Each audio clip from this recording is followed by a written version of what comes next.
How did one man manage to brainwash millions? Today we delve into the dark history of Adolf Hitler's rise to power. In the early 20th century, a young man named Adolf Hitler was discovering his ability to persuade others. Living in Vienna, a city brimming with culture and intellectual discourse, Hitler found himself drawn into the world of politics. His experiences in this vibrant city, however, were not all positive. Struggling with poverty and homelessness, Hitler began to develop a deep-seated resentment towards those he perceived as different or foreign. It was during this time that Hitler discovered his passion for German nationalism and a dangerous strain of anti-Semitism. These ideologies, when combined with his newfound persuasive abilities, proved to be a potent mix. Hitler began to use his words to manipulate and influence, to ignite the flames of hatred and discontent. This was the beginning of Hitler's journey, a journey that would change the course of history. The year is 1920, and Hitler had found his weapon: propaganda. In a period of deep economic depression and social disillusionment, Hitler discovered the power of propaganda as a tool to manipulate the emotions and beliefs of the German people. He recognized that by controlling the narrative, he could control the masses.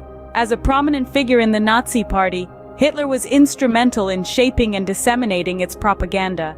He understood that people are more inclined to believe something if it is repeated often enough, a principle he used to his advantage, permeating the public consciousness with his ideologies.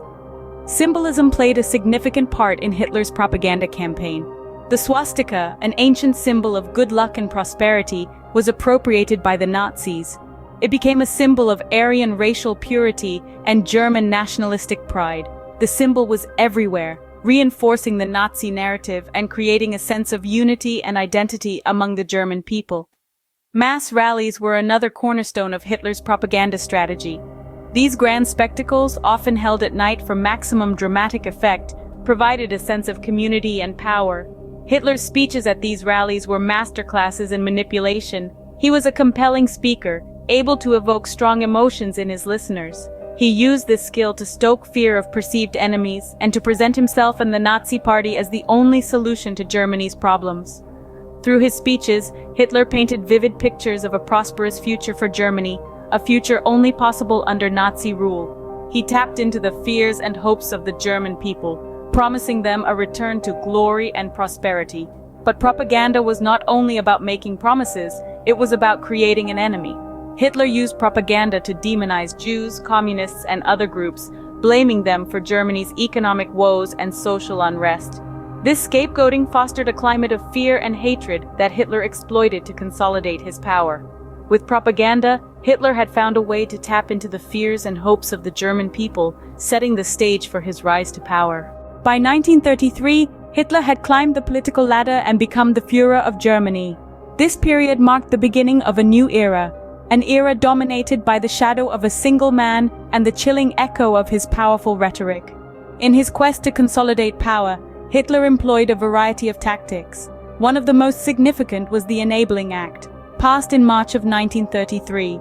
This act gave Hitler the power to enact laws without the involvement of the Reichstag, the German parliament. It was a significant step towards establishing a legal dictatorship in Germany. But Hitler's power grab did not end there. The following year, in an event famously known as the Night of the Long Knives, Hitler ordered the execution of key members of the SA, the Nazi Party's paramilitary organization. This brutal move was designed to eliminate potential threats to his rule and to gain the loyalty of the German army, an important ally in his quest for absolute power. Fear and intimidation were also crucial tools in Hitler's arsenal. He used them to keep dissent at bay and to ensure the obedience of the German people. Secret police forces like the Gestapo were established to enforce Nazi ideology and to suppress opposition. Hitler's reign of terror created an atmosphere of constant anxiety, where loyalty to the Führer was not just an expectation, but a necessity for survival. Yet somehow, Hitler managed to manipulate the German people into believing in his vision for a new Germany. He promised them a future of prosperity and glory, a future free from the shackles of the Treaty of Versailles. He played on their fears and their desires, and skillfully turned them into the driving force of his political agenda. By the mid-30s, Hitler's transformation of Germany was complete. The democratic Weimar Republic had been replaced by a one-party dictatorship under the Nazi Party, With Hitler at its helm, the Führer had risen, his power unchallenged, his influence spreading far beyond the borders of Germany.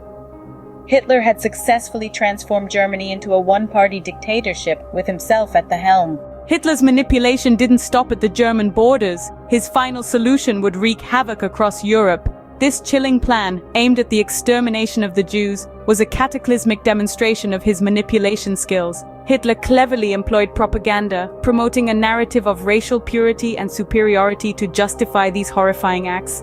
His tools were fear and deception, exploiting the uncertainty of a nation to gain support for his genocidal campaign. He painted a picture of a world where the Aryan race was under threat, and the only solution was the unthinkable, the systematic extermination of an entire people. But Hitler's manipulation wasn't confined to Germany. His twisted narrative spread like wildfire across Europe, using propaganda and fear to establish his totalitarian regime, and ultimately leading to the cataclysm that was World War II. In the end, Hitler's manipulation led to the deaths of millions and changed the world forever. Hitler's reign ended in 1945, but the effects of his manipulation are still felt today. His nefarious tactics of persuasion left a scar on the world, a wound that has been slow to heal. Yet out of this darkness, a new world order arose. The establishment of the United Nations, a beacon of global unity, was a direct response to the atrocities committed during Hitler's reign. It was a commitment by nations to uphold peace, prevent conflict, and protect human rights. Moreover, laws against hate speech and genocide were introduced, fortifying the barriers against such future atrocities. This history, while dark and disturbing, is crucial to comprehend.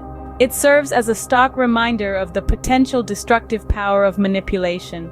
Understanding the past is our best defense against recurrence. It's about learning, adapting, and ensuring we are forever vigilant. While Hitler may be gone, his legacy of manipulation serves as a stark reminder of the power of persuasion and the importance of vigilance.